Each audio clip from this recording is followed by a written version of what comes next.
Welcome to Reddit. Please take 2 seconds to subscribe to the channel. Videos are posted daily and I need friends. Subscribe please. It's free. People of Reddit, what was the weirdest date you've ever been on?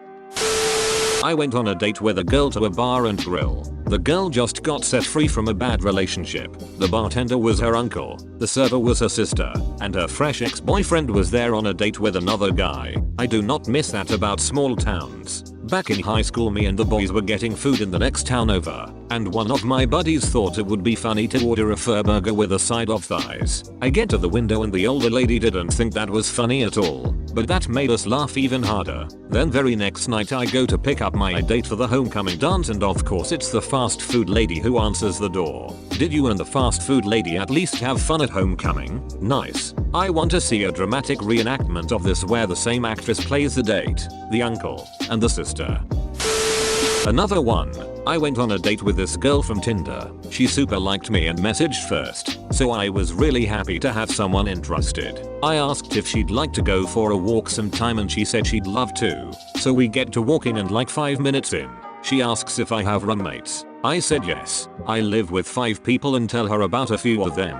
There's Max, Matt, Mark, Mark Smith, I know him. What's he been up to? So we start chatting about my roommate and she knows a lot about him, his family, the sports he plays, his girlfriend. Every time I try to move the conversation somewhere else, she brings it back to Mark. She's not even pretending to be into me anymore. She's just fangirling out over my roommate. I just love him. His hair is always so shiny and he smells so nice. She spends the full 2 hours talking about him and asking all sorts of questions. I didn't really know what to do, so I just boredly keep answering. When we get back to our cars, she shifts gears again. Hey, so I had a really great time. Want to go back to your place to have some fun? She's really creeping me out at this point, so I tell her I have homework to do and maybe later. I get back and tell Mark about the date and he knows exactly who she is. He picks up his phone and immediately calls the police. They show up at the house, find the girl outside in the backyard and arrest her for violating a restraining order or something.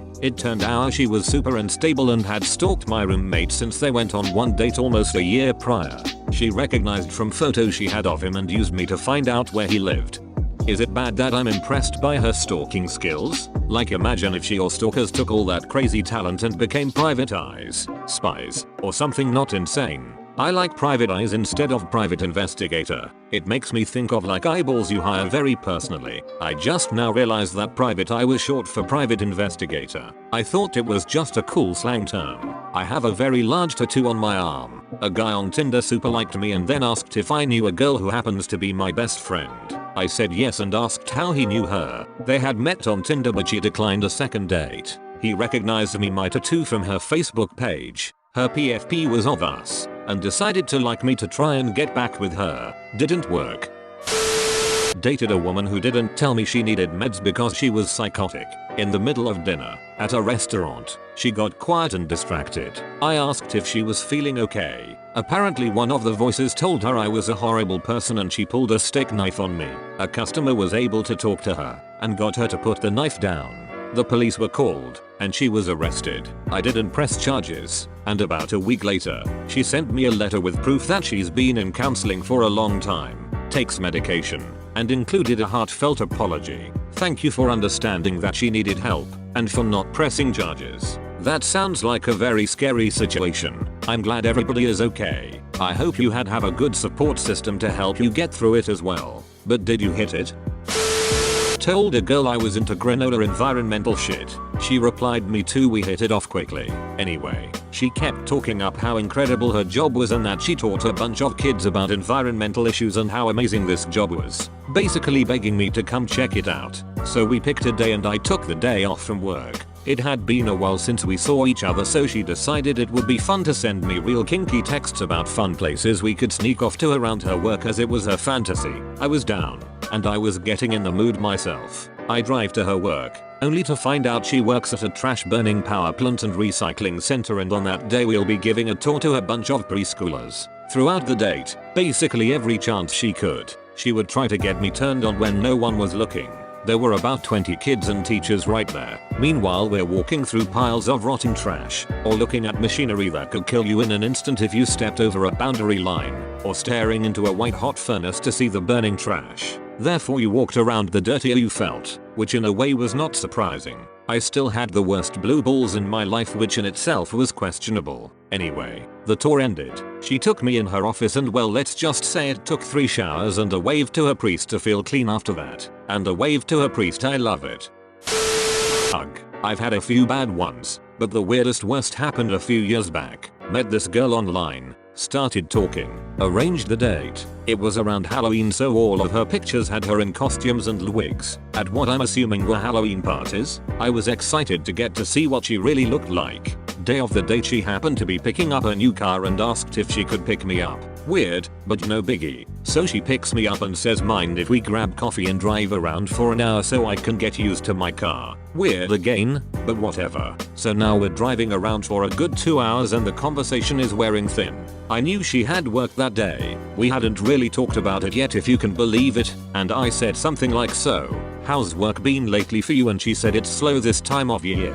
Sometimes I want to pull my hair out. Like a fucking idiot I decide to respond with, well, don't do that. Nothing attractive about a bald girl, to which she replies, this is probably a good time to tell you. I have cancer. I'm actually wearing a wig right now. And suddenly it all clicked. The pictures with all the wigs made sense. I didn't know what to do. You can't put your foot any further down your throat than I did. I knew I had to say something. So I said, I feel really embarrassed about what I just said. Maybe I should just go. Keeping in mind I'm in her car and have nowhere to go. To which she pulled the car over and had me get out. Literally 30 minutes from my house. I had to call my mom to come and get me. I was 32 years old at the time. So that sucked. It wasn't as bad as the girl who got diarrhea on our first date. Sorry, actually we had dated 6 months, and yet in other ways it was worse. Edit. The diarrhea story. I was dating this girl for about 6 months when we went to a big film party sponsored by some vodka company. My date got fucking hammered. Like unattractively hammered. So we're driving home and I look over and she hikes up her skirt and starts pissing all over my seat. Soaked the thing. You wouldn't think a girl, a human, could expel that much liquid, but here we were. We pull into her house and she opens her door and runs inside. I had to run around and close her door because it was a 2-door Sunfire and those doors were like wings. Took me a few seconds to head inside. By the time I get back to running around to the front of her house, I notice she's standing outside hunched over a small gun. I'm assuming she's throwing up, so I go over to check on her, but she puts her hand up and says, stop, I'm shitting. And I look down, and there's diarrhea all around her feet. She literally exploded. I didn't know what to do. But fuck man, I had to do something. This was one of those how the fuck did this become my issue to fix situations. Here's where things get interesting. I ended up calling her sister. This girl took literally 10 minutes to come to the door, but when she did she had 2 kettles of near boiling water. The girl I was with ran inside and her sister came out, handed me a kettle, and started pouring it all over the shit. I basically did the same. I was floored to learn this wasn't her first time doing this. So then I go inside to find my girl. She made it as far as the upstairs bathroom where I found her naked, laying on her side, throwing up, shitting, and a tampon string hanging from her amongst all of it. I learned a great deal about how capable a woman's bowels truly are on that evening. Finally, once she was cleaned up and ready for bed, like 2 hours later, I left, got into my car, and realized my passenger seat was still soaked with piss and the car was rank. So I guess you could say it was a pretty good night. Thank you for watching. Got a similar story? Share it in the comments below. And don't forget to subscribe to AskReddit for more daily Reddit goodness. Subscribe bless.